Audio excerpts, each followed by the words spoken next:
evening, trustees. My name is Diane Hickey, and I'm a Fullerton resident. I am submitting into the public record facts relative to wireless radiation and the health of the students and teachers. Wireless is being banned from schools. France, in recognition of the health hazards from electromagnetic radiation, passed legislation in 2015 to ban wireless in places dedicated to the welcome, rest, and activities of children 3 years of age and under. Wireless access for internet in elementary schools must be disabled when not in use for teaching. While there is no known official registry of schools, institutions, or governments taking action on wireless, and we have no way of knowing all the schools that are removing wireless, it is known that Waldorf private schools in Portland, Vermont, and Minneapolis have either removed or decided to remain wireless-free. In mid-2015, the Israeli Ministry of Education banned Wi-Fi in kindergarten, and the use of wireless and other grade levels is restricted. The Ashland, Massachusetts School District has instituted the following policy on wireless to be posted in every classroom. Turn Wi-Fi on only when needed. Viewing distance should be a minimum of 12 inches from the screen. Although Ashland, Massachusetts is moving in the right direction, turning microwave radiation on and off the students and teachers is not an acceptable remedy. In April, Haifa announced that it was banning Wi-Fi from all of its schools until it can be proven safe. Haifa is the third largest city in Israel. A quote from attorney Daphne Tackover reads, "Electrosensitivity is an epidemic. The public must be told. Wi-Fi in schools is a disaster. And as a person who spends 2 to 4 hours every day on the phone with people and children who got sick, with many contemplating suicide, I urge you all to be uncompromising. The truth in all of it must be told, thanks to anyone out there who stands up to evil and stupidity." Argentina is set to take up a bill that limits electromagnetic pollution exposure and calls for, among other things, connections in schools and hospitals to be hardwired. In mid-2015, the Italian State Parliament of South Tyrol voted to replace existing wireless networks whenever possible with networks that emit less radiation in schools, preschools, hospitals, nursing homes, and other public facilities. Announced in 2014, Ghent municipality in Belgium banned wireless internet from spaces that cater to children between 0 to 3 years of age. Fullerton School District continues to expose children to wireless radiation when countries are moving to ban and limit this exposure in schools. What do these countries and municipalities know that you trustees do not? Thank you. You were right on time again. How are you doing?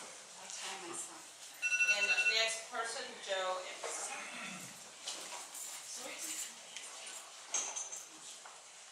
Good evening, ladies and gentlemen. My name is Joe Imbriano. I'm a Fullerton resident. I used to have my children in the Fullerton Elementary School, but have been since removed based on my serious concerns over their well-being. Looks like a happy night tonight. I don't know what's going on here, possibly a bunch of awards. I will say that everyone in this room knows exactly why I'm here, why we're here, why we keep coming back, and ignoring this issue and tar and feathering me is not going to solve the problem that the children are facing.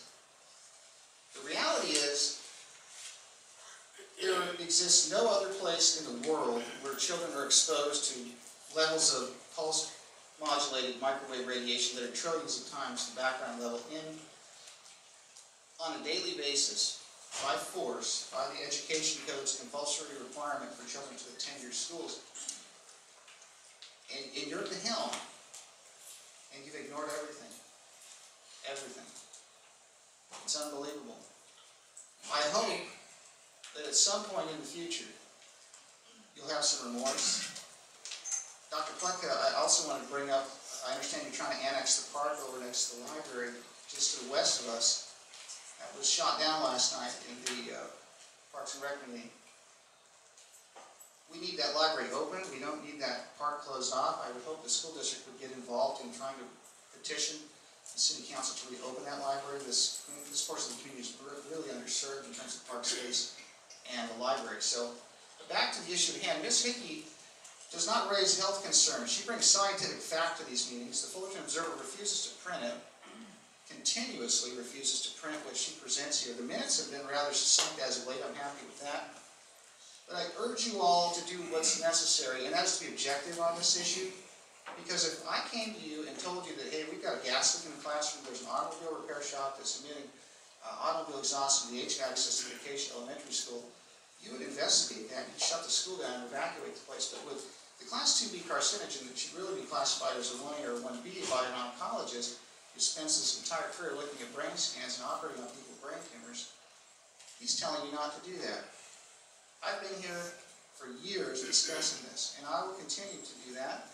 And all of these teachers here, by virtue of the fact that they've been ignoring these flyers that have been placed on their cars, the blasts, email blasts have gone out, there's a tremendous amount of personal liability being incurred by the principals in the school district.